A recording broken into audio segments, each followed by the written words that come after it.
Hello नमस्कार दोस्तों, आप लोग का स्वागत है क्लासिक स्टडी सेंटर में। तो अब हम लोग का बीवीडी गेस पेपर में ही अगला क्रम है। ये है फिजिक्स। फिजिक्स भी कर लेते हैं, जिसको हम लोग भौतिकी बोलते हैं। तो ये हम लोग का फर्स्ट चैप्टर है, प्रकाश परावर्तन तथा अपवर्तन। आप लोग देख चुके होंगे। आइए तो ऑब्जेक्टिव क्वेश्चन को भी रिवाइज कर लेते हैं और कोशिश करिए कि इसको एक दो बार आप लोग देखिए, ताकि आप लोगों को है ना क्वेश्चन याद ही रहे। चलिए, इसी में से क्वेश्चन आप लोग का आता है, ज़्यादा कोई टिपिकल होता नहीं है, बस पढ़िए एक दो बार, आप लोग का क्वेश्चन लड़ जाएगा। आइए करते हैं। पहला क्वेश्चन पढ़ेंगे। कह रहा है, निम्नलिखित में कौन लेंस की क्षमता का एसआई मात्रक है, या मात्रक है लेंस की क्षमता का। तो लेंस की क्षमता का मात्रक जो होता है वो होता है डायऑप्टर। क्या होता है? डायऑप्टर। आप लोग समझ गए होंगे। चलिए, हम लोग पेंसिल चेंज कर लेते हैं, डायऑप्टर होता है। आगे चलते हैं। अगला क्वेश्चन होगा, ये देखिए बहुत सारे क्वेश्चन याद करने वाले होंगे, तो उसको आप लोग समझेंगे। तो इस क्वेश्चन में थोड़ा सा समझिए कि इस क्वेश्चन में क्या है। इस क्वेश्चन में आप पढ़ेंगे कि जब प्रकाश की किरण विरल माध्यम से सघन माध्यम में जाती है। पढ़े हैं आप लोग? जब प्रकाश की किरण विरल माध्यम से सघन माध्यम में जाती है तो वह किधर की ओर मुड़ जाती है? याद है आपको? तो ये मुड़ जाती है अभिलंब की ओर। जब विरल माध्यम से, देखिए आपको पता है ये विरल माध्यम है, ठीक है, ये विरल माध्यम है। प्रकाश की किरण, जब प्रकाश की किरण आती है, ये मेरा क्या होता है? ये अभिलंब होता है, ठीक। जब विरल माध्यम से, कौन से माध्यम से? विरल, ये याद रखेंगे आप लोग। विरल माध्यम से सघन माध्यम में आता है तो ये किधर की ओर मुड़ जाती है प्रकाश? ये मेरा सघन माध्यम है। याद हो गया होगा इतना देर में। तो ये हमारा अभिलंब की ओर झुक जाती है। किधर की ओर? अभिलंब की ओर मुड़ जाती है। ये चीज ध्यान रखेंगे। चलिए आगे चलते हैं। 3 नंबर क्वेश्चन। प्रकाश के परावर्तन के कितने नियम होते हैं? पढ़े ही होंगे, थोड़ा रिवाइज कर लीजिए। कितने नियम होते हैं? 2। पहला कौन सा नियम होता है? तो आपतित किरण क्या होता है? आपतित किरण। और दूसरा परावर्तित किरण। कौन सा? परावर्तित किरण। थोड़ा याद करवा दे रहे हैं। आपतित किरण, परावर्तित किरण, और और क्या होता है? और अभिलंब। और क्या होते हैं? अभिलंब। थोड़ा हम राइटिंग नहीं बना रहे हैं।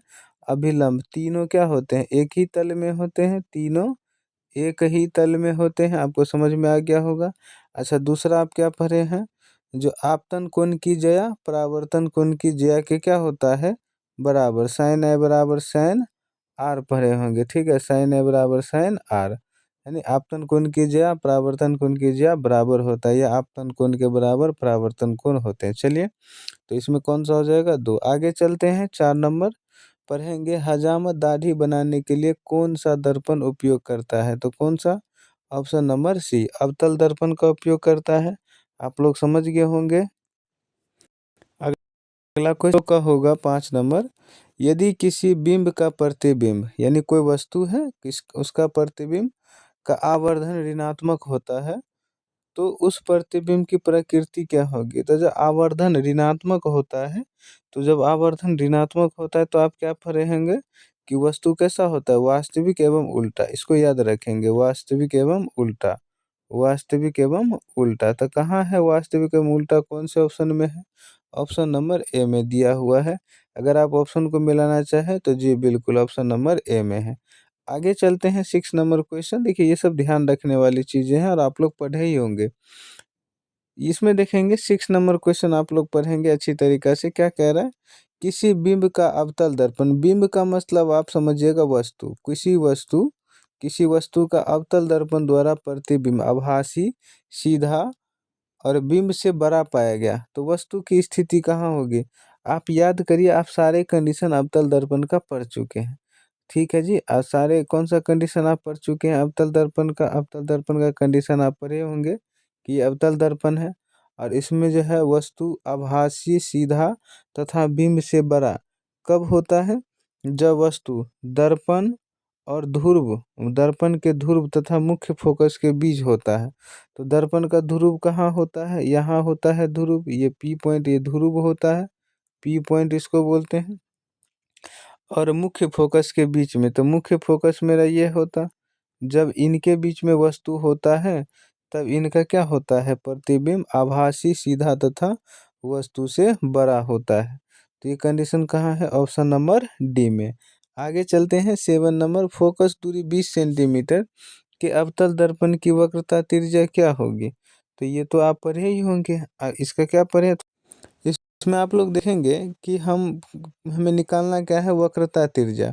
तो आप फॉर्मूला याद करिए, एफ बराबर क्या पढ़े हैं? r/2। क्या याद आया आपको? आप कहेंगे जी बिल्कुल। तो एफ का मान देखिए, फोकस दूरी कितना दिया हुआ है? 20। ठीक है जी। और वक्रता त्रिज्या आर जो कि निकालना है। अच्छा, 2 को उधर भेजेंगे तो क्या हो जाएगा? गुना हो जाएगा, 20 गुना में 2 और बराबर में क्या हो जाएगा? आर। तो यानी कि मेरा क्या हो जाएगा? 20 दूना 40। कहाँ है? तो वक्रता त्रिज्या क्या हो जाएगा? 40, जो कि ऑप्शन नंबर सी में हो जाएगा। आप समझ गए होंगे। आगे चलते हैं 8 नंबर क्वेश्चन। अवतल लेंस द्वारा प्राप्त प्रतिबिंब कैसा होता है? अवतल लेंस द्वारा प्राप्त प्रतिबिंब, ये हम लोग का 8 नंबर क्वेश्चन है। तो इसमें अवतल दर्पण द्वारा प्राप्त प्रतिबिंब क्या होता है? छोटा भी होता है, सीधा भी होता है, आभासी। जस्ट हम लोग इससे पहले क्वेश्चन में पढ़े हैं। तो ऑप्शन मेरा क्या हो जाएगा? इनमें सभी। याद रहेगा। आगे चलते हैं 9 नंबर, उत्तल दर्पण में आवर्धन का महत्तम यानी सबसे अधिक मान क्या होता है? जवाब दीजिए। तो अधिकतम मान क्या होता है इसका? इसका अधिकतम मान होता है 1/2 यानी 0.5। ठीक है जी। आगे चलेंगे 10 नंबर क्वेश्चन, निम्नलिखित में किसका अपवर्तनांक सबसे कम होता है? तो अपवर्तनांक वाले में आप चैप्टर में पढ़े होंगे अपवर्तनांक। जिसे अब अपवर्तनांक जैसे आप हीरा पढ़े होंगे, हीरा, केरोसिन तेल, है ना, कि बेंजीन, ये सब का आप लोग क्या पढ़े होंगे? बेंजीन और सब आप पढ़े होंगे, ये सब का अपवर्तन। इसमें आप सीधा बताइए कि अपवर्तनांक सबसे कम किसका है? तारपीन, बेंजीन, पानी और केरोसिन। तो किसका हो जाएगा? जल्दी से बता दीजिए। तो इसमें पानी का अपवर्तनांक सबसे कम हो जाएगा, पानी का अपवर्तनांक सबसे कम। अच्छा, आप लोग का HW में है, आप इन सब का अपवर्तनांक कितना होता है? आप लोग बताइए। जैसे आप हीरा पढ़े, इसका कितना? बेंजीन, है ना, और भी मेथिल ऑरेंज, ये सब आप पढ़े होंगे। इन सब का अपवर्तनांक क्या होता है? इस सब का आप बताइए। ठीक है जी। थोड़ा मेहनत करिए। आगे चलते हैं 11 नंबर क्वेश्चन, आप बताइए। प्रकाश की किरण समतल दर्पण पर लंबवत प्रतीत होती है। देखिए, ये मेरा समतल दर्पण है, ठीक है।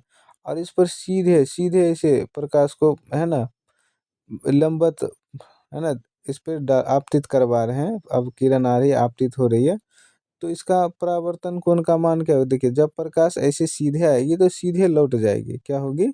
सीधे लौट जाएगी। तो कौन सा ऑप्शन मेरा हो जाएगा? Option number D. कैसा हो जाएगा? 0 डिग्री पे। जिधर से आएगी उधर की ओर ही लौट जाएगी। बात समझ में आया? चलिए। तो अब हम चलते हैं 12 नंबर पे। प्रकाश की किरण को मोड़ने की क्षमता क्या कहते हैं? बड़ी ही आसान सवाल है। करिए, क्या होता है? प्रकाश की मोड़ने की क्षमता क्या कहते हैं? लेंस की क्षमता। ठीक है जी। अच्छा, आगे चलते हैं 13 नंबर।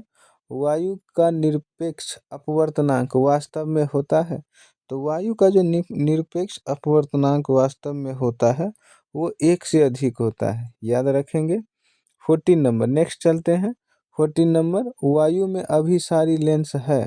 तो अभिसारी लेंस, वायु में अभिसारी लेंस मतलब इसका कहने का अर्थ है कि कांच का उत्तल लेंस। किसका? कांच का उत्तल लेंस वायु में अभिसारी लेंस का कार्य करता है। आगे चलते हैं 15 नंबर, इसमें पढ़ेंगे फोकस से ध्रुव की ओर आने पर अवतल दर्पण में आवर्धन का मान क्या होगा? तो इसमें क्या कह रहा है? थोड़ा समझिए।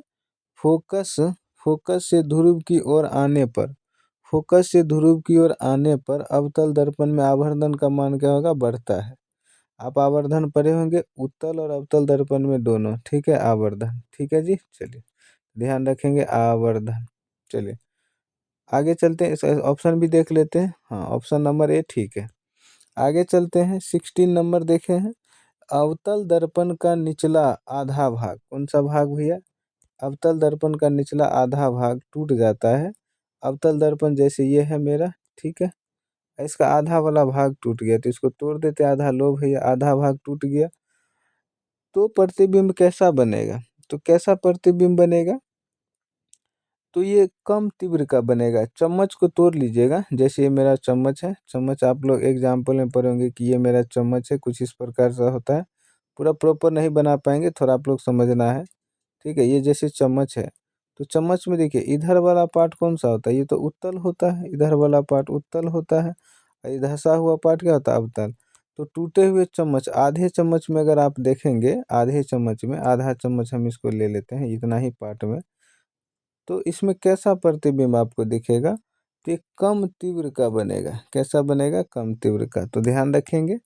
आगे चलते हैं 17 नंबर, ऑप्शन ठीक है मेरा। चलिए तो 17 नंबर देखेंगे। 17 नंबर, आँख नाक गला, क्या लिखा है, आँख नाक गला के चिकित्सक द्वारा उपयोग में लाए जाने वाला दर्पण। तो कौन सा दर्पण उपयोग में लाया जाता है, आप लोग बता दीजिए। तो इसमें लाया जाता है अवतल दर्पण। कौन सा, अवतल दर्पण, याद रहेगा। चलिए ऑप्शन देखिए ठीक है जी। आगे चलते हैं। 18 नंबर क्वेश्चन आप लोग पढ़िए। फोकस दूरी 10 सेंटीमीटर दिया हुआ है, मतलब फोकस दिया है 10 सेंटीमीटर। अच्छा, अवतल दर्पण द्वारा आवर्धन धनात्मक होगा यदि वस्तु की दूरी होगी। ठीक है, तो वस्तु की दूरी कितना होना चाहिए, वस्तु की दूरी होना चाहिए आपका 10 सेंटीमीटर। कितना होना चाहिए, 10 सेंटीमीटर। ठीक है जी, 10 सेंटीमीटर होगा तभी धनात्मक होगा। ठीक है, आगे चलते हैं। सेम टू सेम होना चाहिए। 19 नंबर क्वेश्चन देखेंगे। एक अवतल दर्पण के प्रधान अक्ष पर चलती चींटी का प्रतिबिंब। अवतल दर्पण आप लोग बना लेंगे। ठीक है, अवतल दर्पण, ये मेरा अवतल दर्पण है। अवतल दर्पण के प्रधान अक्ष कौन सा होता है, प्रधान अक्ष पर चलती हुई चींटी का प्रतिबिंब, प्रधान अक्ष बना लिए। ठीक है, प्रतिबिंब सीधा तथा बढ़ता जा रहा है, तो चींटी की गति किस दिशा में है। मतलब ऐसा है कि चींटी अब इधर की ओर जा रहा है कि इधर की ओर जा रहा है, मुझे पता नहीं। ठीक है, दिशा बताना है। अच्छा, अब मान लेते कि इधर अगर जा रहा होगा तो प्रतिबिंब कैसा बनेगा, अगर इधर जा रहा होगा तो प्रतिबिंब कैसा बना होगा। तो आपको पता होगा कि अवतल दर्पण में आप लोग को ट्रिक, अगर ट्रिक नहीं आप लोग को मालूम है तो कमेंट करिए, हम आप लोग को ट्रिक भी दे देंगे। तो इसमें होता क्या है, अगर चींटी, अगर ये दर्पण की ओर यानी फोकस से ध्रुव की ओर, यहाँ एफ होता है, यहाँ एफ होता है, यहाँ सी होता है और यहाँ क्या होता है, पी होता है, जिसको ध्रुव कहते हैं, फोकस होता है, वक्रता, त्रिज्या, यही होता है ना, ये मुख्य अक्ष होता। तो यहाँ से चींटी अगर फोकस से दर्पण की ओर बढ़े, है ना, ध्रुव की ओर बढ़े, तो क्या होगा, तब चींटी का प्रतिबिंब सीधा और बढ़ता रहेगा। बात समझ में आया, आप पढ़े होंगे। तो चलिए इसको इरेज कर लेते हैं। ऑप्शन नंबर क्या हो जाएगा मेरा, ऑप्शन नंबर मेरा हो जाएगा, ऑप्शन नंबर ए हो जाएगा। कहाँ से कहाँ, फोकस से ध्रुव की ओर बढ़ेगा चींटी। बात समझ में आ रहा है। चलिए आगे चलते हैं। अगला नेक्स्ट हम लोग का होगा 20 नंबर क्वेश्चन। 20 नंबर क्वेश्चन देखेंगे। किस लेंस या दर्पण की फोकस दूरी धनात्मक होती है, ये भी बताना पड़ेगा। अच्छा आप लोग बताइए, तो हम थोड़ा समय देते हैं आपको। तो ये हो जाएगा उत्तल लेंस या उत्तल दर्पण में, कौन सा, उत्तल लेंस या उत्तल दर्पण में। अपने मन में आप लोग उत्तर सोचिए और मिलाइए कि क्या सही बना पा रहे हैं कि नहीं। उत्तल लेंस या दर्पण में, उत्तल लेंस या उत्तल दर्पण में फोकस दूरी क्या होती है, धनात्मक। ठीक है, परिपाटी, चिन्ह परिपाटी आप लोग पढ़े होंगे, पढ़े हैं या नहीं पढ़ेंगे, नहीं पढ़े हैं तो हम इसका जो है ना आपका दीर्घ उत्तरीय यानी कि सब्जेक्टिव टाइप क्वेश्चन आपको डिस्कस करेंगे या कंसेप्ट वाले क्लास में, तो उसमें आपको रिवाइज हो जाएगा। ठीक है, अभी एग्जाम का टाइम है, ऑब्जेक्टिव पहले कर लेते हैं। इसमें देखेंगे 21 नंबर क्वेश्चन में, इसमें क्या कह रहा है पढ़िए थोड़ा। अवतल लेंस का आवर्धन m बराबर होता है, तो क्या होता है, अवतल लेंस का आवर्धन क्या होता है, m बराबर v बटा में u, क्या होता है, v बटा में u, ये आपको पता होना चाहिए। ठीक है जी, आगे चलते हैं। नेक्स्ट हम लोग का 22 नंबर क्वेश्चन होगा। दर्पण सूत्र बता दीजिए, इसमें भी बहुत लोगों को कन्फ्यूजन होता है। तो इसका होता है ध्यान से 1/v प्लस में 1/u, अब बराबर क्या होता है 1/f, जो कि कौन से ऑप्शन में है, option option option option number A में है। ठीक है जी, आगे चलते हैं। लेंस सूत्र भी आपको याद रखना है, इसी बहाने किसी माध्यम के अपवर्तनांक म्यू का मान होगा। तो अपवर्तनांक आप पढ़े होंगे, अपवर्तनांक का फार्मूला भी आप पहले पढ़े होंगे, नहीं पढ़े तो यहाँ पर हम अपवर्तनांक का फार्मूला देख लेते हैं। ठीक है, धीरे धीरे करके सारे क्वेश्चन आपको रिवाइज हो जाएगा, आप बने रहिए। तो इसका होता है क्या, अपवर्तनांक का साइन आई बटा में साइन आर। ठीक है जी, नेक्स्ट चलते हैं 24 नंबर क्वेश्चन। प्रकाश के अपवर्तन के कितने नियम होते हैं? तो आप क्या कहेंगे? इसके भी 2 नियम होते हैं। ठीक है, दोनों नियम आपको याद रखना है। 25 नंबर क्वेश्चन है, एक गोलीय दर्पण की फोकस दूरी क्या है? अच्छा, जब भी गोलीय दर्पण की फोकस दूरी अगर धनात्मक आ जाए, क्या आ जाए? धनात्मक, तो आप बस इतना बताइए कि वो कौन सा दर्पण होगा। तो आप कहेंगे कि ये जो है ना हमारा उत्तल दर्पण होगा। कौन सा होगा? उत्तल दर्पण। ठीक है, ऑप्शन थोड़ा देख लेते हैं। हाँ ठीक है, आगे चलते हैं। नेक्स्ट हम लोग का क्वेश्चन होगा 26 नंबर क्वेश्चन। कौन सा लेंस अपसारी लेंस भी कहलाता है? तो कौन सा लेंस अपसारी अभिसारी दोनों आप पढ़े हुए हैं, तो कौन सा लेंस है जरा बताइए हमें। टाइम है आप लोग के पास। तो ये होगा अपसारी लेंस। हम लोग किसको बोलते हैं? हम बोलते हैं अवतल लेंस को। किसको बोलते हैं? अवतल लेंस, जो कि ऑप्शन नंबर ए में दिया हुआ है। आगे चलते हैं 27 नंबर क्वेश्चन। समतल दर्पण द्वारा प्रतिबिंब होता है? तो समतल द्वारा दर्पण द्वारा कैसा प्रतिबिंब बनता है? वास्तविक, काल्पनिक? नहीं, काल्पनिक बनता है। कैसा प्रतिबिंब? काल्पनिक। आगे चलते हैं अच्छा, काल्पनिक और वास्तविक में इसमें आपको पता है ना, डिफरेंस पता होगा। आगे चलते हैं 28 नंबर क्वेश्चन। किसी समतल दर्पण द्वारा आवर्धन क्या होता है? तो समतल दर्पण द्वारा आवर्धन जो होता है वो आपका होता है +1। क्या होता है? +1, याद रखेंगे। आगे चलते हैं। अच्छा, अब आगे हम लोग का क्वेश्चन नहीं है। चलिए इस वीडियो में यहीं तक। अगर आप लोग को वीडियो अच्छा लगता है, क्वेश्चन समझ में आता है, रिवाइज हो रहा है, एग्जाम का तैयारी हो रहा है, तो आप लोग क्या करेंगे? सब्सक्राइब कर लेंगे। ठीक है, और आप लोग लाइक भी कर देंगे और शेयर भी कर देंगे अपने दोस्तों को। चलिए फिर मिलते हैं अगले वीडियो में। ठीक है जी।